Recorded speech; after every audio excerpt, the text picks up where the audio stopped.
এই সংসারে আলোর উৎস কি? সূর্য। এই সংসারে মিষ্টি জলের উৎস কি? নদী। এই সংসারে উচ্চতার প্রতীক কি হয়? হিমালয় পর্বত। আমরাও জীবনে এরকমই হতে চাই, সূর্যের মতো তেজস্বী হতে চাই, নদীর মতো পূজনীয় হতে চাই, হিমালয় পর্বতের মতো উচ্চতা লাভ করতে চাই। সব ঠিক আছে, কিন্তু তার জন্য আমরা কাজ কি করি? যদি এরকম আমরা হতে চাই, তাহলে সবার আগে সূর্যের মতো নিজেকে উজ্জ্বল করুন।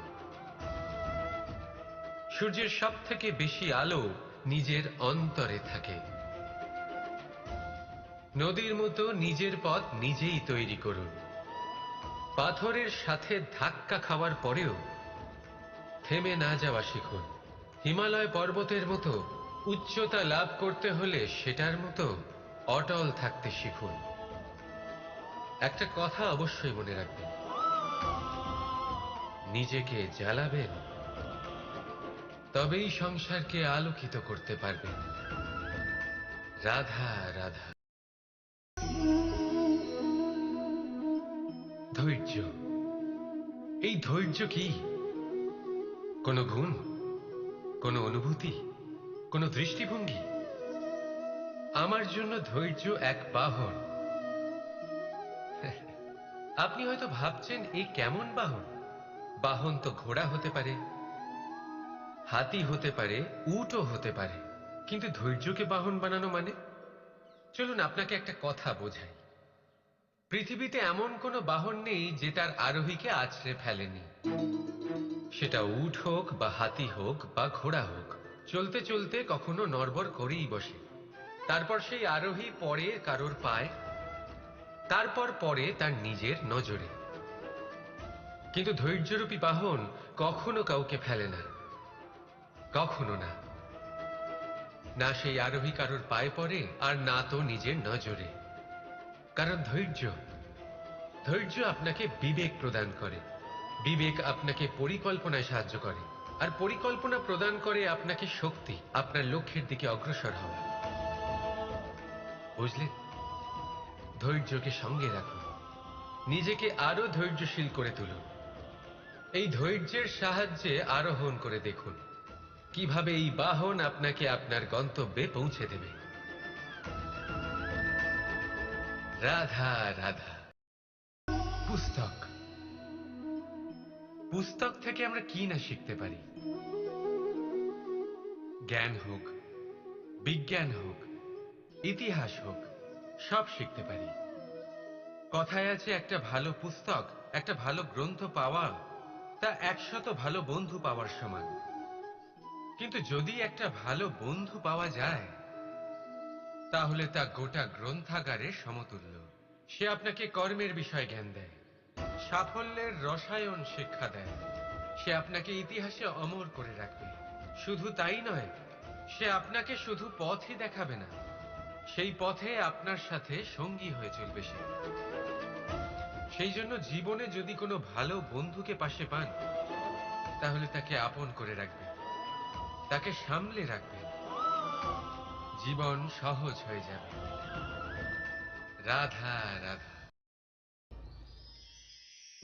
প্রতীক্ষা, প্রয়াস, এই দুই জীবনের অভিন্ন অঙ্গ। দেখতে গেলে আমরা জীবনে কারোর না কারোর প্রতীক্ষা অবশ্যই করি। সে কোনো ব্যক্তি হোক বা সময় হোক বা কোনো ভাবনা, সবকিছুই হতে পারে। আর দেখতে গেলে সব সময় কেউ না কেউ কিছু প্রয়াসও করে চলেছে। যেমন সাফল্য আসার প্রতীক্ষা, বিফলতা যাতে না আসে তার জন্য প্রয়াস, সুখ আসার প্রতীক্ষা, দুঃখ যাতে না আসে তার জন্য প্রয়াস। এবার প্রতীক্ষা আর প্রয়াসের মধ্যে এক ঘনিষ্ঠ সম্পর্ক রয়েছে, আর তা হল, যিনি প্রতীক্ষা করেন তিনি ঠিক তাই পান যা একজন প্রয়াস করা ব্যক্তি পেছনে ফেলে আসে। তাই প্রতীক্ষা নয়, প্রয়াস করুন। এই প্রয়াসের মধ্যেই সুখের চাবিকাঠি রয়েছে। রাধা রাধা। সূর্যের তাপ এতটাই প্রখর হয়, তা সমস্ত বনস্পতিকে শুষ্ক করে দেয়। পুকুর হোক, নদী হোক, সরোবর হোক, সমস্ত শুষ্ক হয়ে যায়। কিন্তু আপনি কখনো শুনেছেন সূর্যের তাপে সমুদ্র শুকিয়ে গেছে? এমন কখনোই হয় না। আর এর পেছনেই লুকিয়ে রয়েছে এক অমূল্য জীবনের শিক্ষা। সমুদ্রের মতো নিজেকে ধৈর্যশীল করে তুললে, নিজেকে সংযমী করে তুললে, সূর্যের তাপ আপনার কোনো ক্ষতি করতে পারবে না। আপনার অন্তর থেকে সেই তাপ বাষ্পায়িত হয়ে মেঘ তৈরি হয়ে সূর্যকে ঢেকে দেবে। আর তারপর হবে শুধু সাফল্যের বৃষ্টি। তাহলে আসুন আর আমার সাথে ধৈর্যের সাথে বলুন, রাধা রাধা। মানুষ কর্ম করেন। আমি বারংবার বলি যে ফলের আশা করবেন না। তাও মানুষ কোথাও না কোথাও নিজের কর্মের বদলে কোনো না কোনো ফলের আশা অবশ্যই রাখেন। কখনো তিনি সফল হন, কখনো অসফল। সেই জন্যই আমি বলি যে ফলের আশা কখনো রাখবেন না, কারণ সাফল্য বা অসফলতা মনের মধ্যে রাখলে কখনো কোনো লাভ হয় না। যদি সাফল্য মনের মধ্যে রাখেন তাহলে অহংকার জন্ম নেবে। যদি অসফলতা মনের মধ্যে রাখেন তাহলে এক হীনমন্যতায় আপনি ভুগবেন, যা দিয়ে কোনো শুভ কর্ম হবে না। সেই জন্য শুধুই কর্ম করে যান, কর্মেই মগ্ন থাকুন। আর আসুন আমার সাথে ভালোবেসে বলুন, রাধা রাধা। এই পাত্র দেখছেন আপনারা, কি সুন্দর এটা। জলকে শীতল রাখে আর ঘরকে সুন্দর। এবারে ভাবুন, যদি এই পাত্র আমার হাত থেকে পড়ে যায় তাহলে ভেঙে গেল, তাই না? এবার এবার কি হবে? আপনি বলবেন সহজ ব্যাপার, আরো একটা পাত্র কিনে নাও, এক মুদ্রায় পেয়ে যাবে। এই পাত্রের বাস্তবিক মূল্য আপনি যদি জানতে চান তাহলে সেই কুম্ভকারকে জিজ্ঞাসা করুন, যিনি এই পাত্র বানিয়েছেন। কতটা পরিশ্রম করতে হয়েছে ওনাকে তা জিজ্ঞেস করুন।